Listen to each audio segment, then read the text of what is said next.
हाय दोस्तों, मेरे पिछले वीडियो में आपने देखा कि कैसे हमने पंचमुखी हनुमान जी का भव्य पेंसिल स्केच तैयार किया था। आप सभी के प्यार और उत्साह के लिए बहुत बहुत शुक्रिया। आज हम इस अद्भुत सफर को एक कदम आगे ले जाएंगे और इस स्केच में जीवन के रंग भरेंगे। यह सिर्फ एक कलरिंग वीडियो नहीं है, बल्कि एक गहरी आध्यात्मिक यात्रा है। आज मैं आपको पंचमुखी हनुमान जी की एक ऐसी अनसुनी और शक्तिशाली कहानी सुनाऊंगी जब उनके इस दिव्य स्वरूप ने काल और ग्रहों के राजा शनिदेव का भी अहंकार तोड़ा था। सोचिए, जब हनुमान जी की भक्ति और शक्ति का मिलन हुआ तो ब्रह्मांड में क्या हुआ होगा।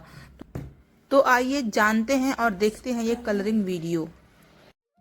शास्त्रों के अनुसार शनिदेव को भगवान शिव ने न्यायाधीश बनाया है। उनका काम है हर जीव को उसके समय पर उसके कर्मों का फल देना। जब हनुमान जी की राशि पर शनिदेव के गोचर का समय आया तो शनिदेव हनुमान जी के पास पहुंचे और बोले, हे हनुमान, मैं मर्यादा और विधान से बंधा हूँ। ब्रह्मांड का नियम कहता है कि हर किसी को 7.5 से गुजरना होगा, चाहे वो देवता हो या मनुष्य। अगर मैं आपको छोड़ दूंगा तो सृष्टि का नियम टूट जाएगा और लोग मुझ पर पक्षपात का आरोप लगाएंगे। तब हनुमान बोले, भगवान, मैं अभी अपने आराध्य श्री राम की सेवा और ध्यान में हूँ। आपकी 7.5 मुझे शारीरिक और मानसिक कष्ट देगी, जिससे मेरे राम काज में बाधा आएगी। मैं नियम तोड़ने को नहीं कह रहा, बस मेरी सेवा में विघ्न ना डालें। तब शनिदेव ने अपनी ड्यूटी को भक्ति से ऊपर रखा और हनुमान जी ने राम सेवा को सबसे ऊपर। शनिदेव का अहंकार ये था कि उन्हें लगा कि उनकी शक्ति राम नाम से भी बड़ी है। इसी अधिकार और भक्ति के टकराव की वजह से इन दोनों में युद्ध होना शुरू। जैसे ही शनिदेव ने हनुमान जी के मस्तक पर अपना पहला कदम रखा, पूरे ब्रह्मांड में एक कंपन पैदा हुआ। शनिदेव ने अपनी पूरी काली ऊर्जा हनुमान जी पर डाल दी ताकि वो विचलित हो जाएं। लेकिन हनुमान जी टस से मस नहीं हुए। उन्होंने अपना शरीर इतना बढ़ा लिया कि वे एक पहाड़ जैसे दिखने लगे। हनुमान जी ने अपनी वज्र के समान पूंछ को हवा में लहराया और बिजली की गति से शनिदेव को चारों ओर से लपेट लिया। शनिदेव चकित थे। जिस पूंछ ने रावण की सोने की लंका जलाई थी, आज उसने साक्षात काल के देवता को बंदी बना लिया था। अब शुरू हुआ वो भयानक दृश्य जो शनिदेव ने कभी सपने में भी नहीं सोचा था। हनुमान जी गंधमादन पर्वत के विशाल शिलाखंडों के बीच से तेजी से गुजरने लगे। उन्होंने अपनी पूंछ को बड़े बड़े कटीले पत्थरों और नुकीली चट्टानों पर रगड़ना शुरू किया। शनिदेव का शरीर उन पत्थरों से टकराकर लहूलुहान होने लगा। शनिदेव ने अपनी मायावी शक्तियों से खुद को छुड़ाने की बहुत कोशिश की। वे कभी सूक्ष्म हुए तो कभी विशाल, लेकिन हनुमान जी की पूंछ की पकड़ किसी दैवी बंधन जैसी थी। जैसे जैसे हनुमान जी जय श्री राम का जयकारा लगाते और पत्थरों पर पूंछ पटकते, शनिदेव की हड्डियां चटकने लगीं। उनकी चीखें आकाश चीरने लगीं। लेकिन हनुमान जी अपनी राम धुन में मग्न थे। जब शनिदेव का कष्ट अपनी सीमा पार कर गया, तब हनुमान जी ने अपना विराट पंचमुखी स्वरूप प्रकट किया। 5 मुखों में से एक साथ ऐसी गर्जना हुई कि 10 दिशाएं कांप उठी। हनुमान मुख ने शनिदेव के अहंकार को देखा। नरसिंह मुख ने उनके क्रोध को शांत किया। वराह, गरुड़ और हयग्रीव ने उनके 10 दिशाओं के प्रभाव को बांध लिया। शनिदेव ने देखा कि हनुमान जी के रोम रोम से राम नाम की जो अग्नि निकल रही है, उसके सामने उनके 7.5 की शक्ति एक तुच्छ दीपक जैसी है। अंत में शनिदेव ने हाथ जोड़कर गुहार लगाई, पवन पुत्र हनुमान, मुझे क्षमा करें। मैं जान गया कि राम भक्त पर मेरा कोई वश नहीं चलता। मेरी शक्ति आपके चरणों की धूल के बराबर भी नहीं है। हनुमान जी ने उन्हें मुक्त कर दिया।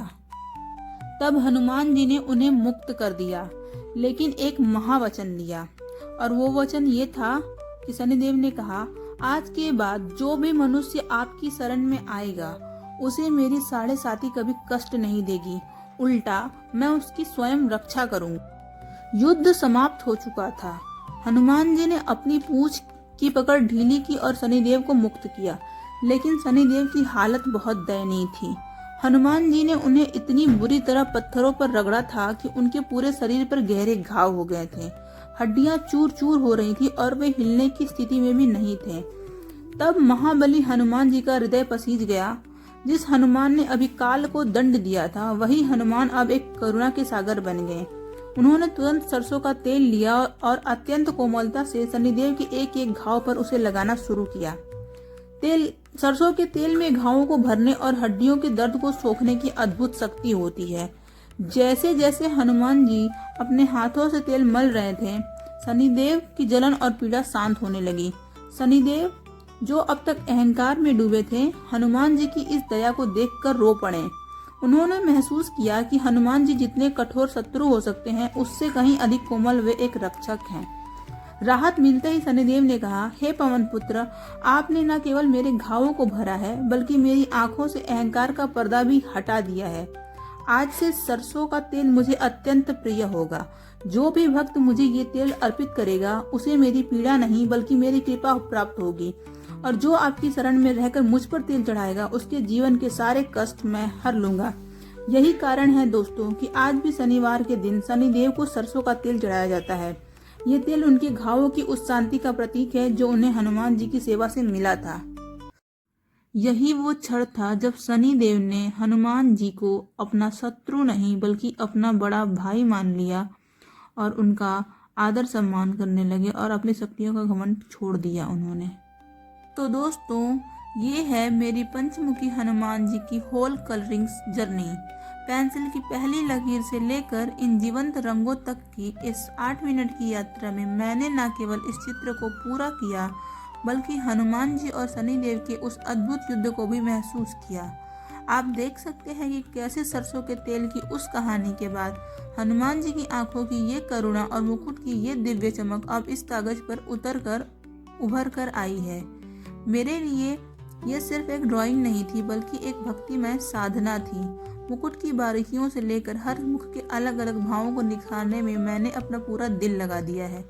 अगर आपको मेरी ये आर्ट और शनिदेव के साथ हनुमान जी के उस महायुद्ध की कहानी पसंद आई है, तो इस वीडियो को अपना प्यार जरूर दें। लाइक और शेयर करके इस दिव्य गाथा को और भी लोगों तक पहुंचाएं।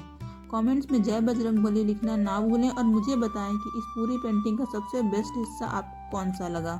और ऐसी ही और गहरी कहानियों और डिटेल आर्ट वीडियोस के लिए मेरे चैनल को अभी सब्सक्राइब करें। आपकी एक प्रतिक्रिया मुझे और भी बेहतर आर्ट बनाने की प्रेरणा देती है। मिलते हैं अगली वीडियो में एक नई कला और एक नए रहस्य के साथ। तब तक के लिए जय श्री राम।